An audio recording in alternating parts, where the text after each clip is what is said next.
We'd never stand with you. My father's voice carried through the Pentagon auditorium, microphone or not, reaching the 200 guests gathered for what he thought was my disgrace. He stood from his front row seat, reserved for family, gold-embossed invitations, clutched in his hand, and adjusted his 3,000 suit jacket with that precise gesture he used when performing for cameras. "Not for this," he said. "Not for violence dressed up as valor." The room went silent. The Army Chief of Staff stood frozen at the podium, citation in hand. I stood at attention in my dress blues. Silver Star medal hanging from its blue and white ribbon, still warm from the case. My father turned.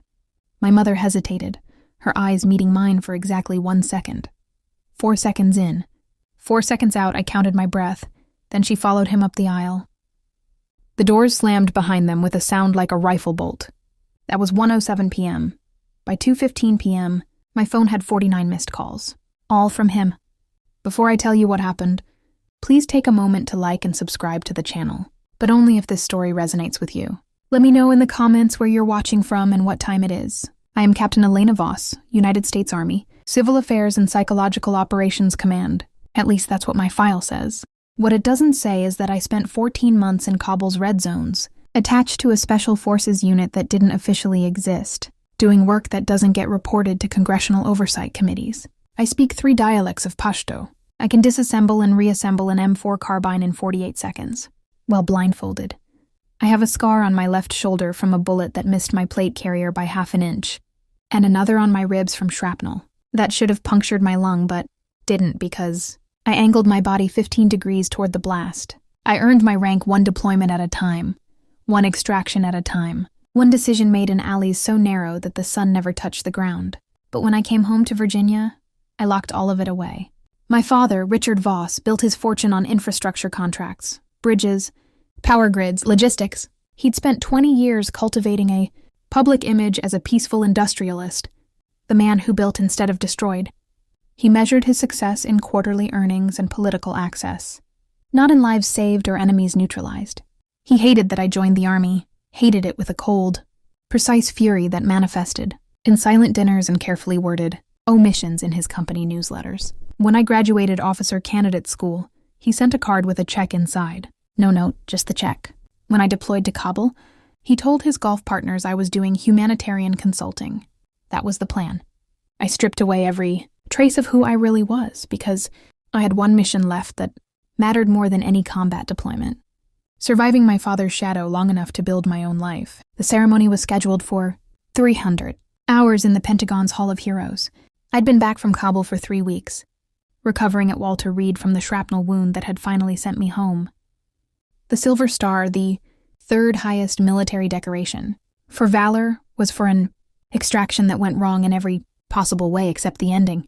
3 weeks earlier, I'd been riding shotgun in a MATV on Route Iron, heading to a village coordination meeting. The convoy was light, 2 vehicles, 8 personnel. We were 3 miles from the forward operating base when the lead vehicle hit an IED. The explosion wasn't the Hollywood fireball. It was a directed blast, shaped charge, designed to punch through armor. The MATV stopped dead. The windshield starred white. Through the cracks, I saw muzzle flashes from the ridgeline.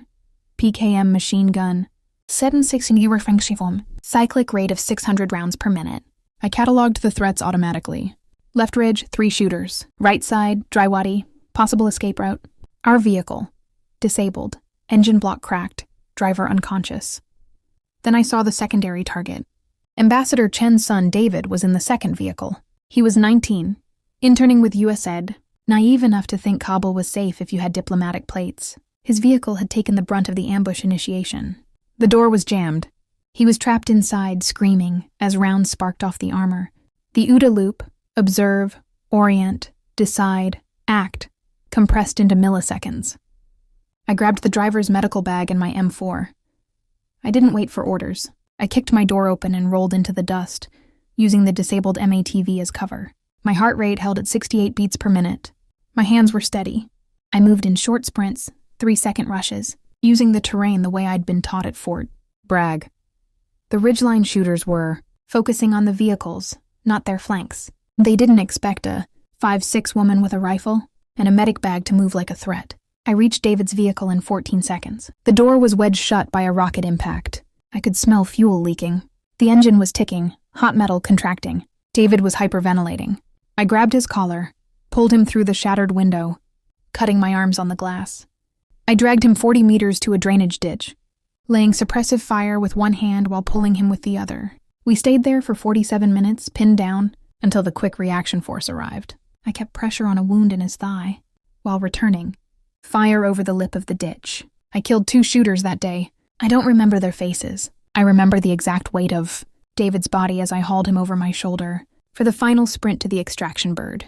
The Silver Star citation mentioned conspicuous gallantry and intrepidity. It didn't mention that I vomited in the Black Hawk afterward.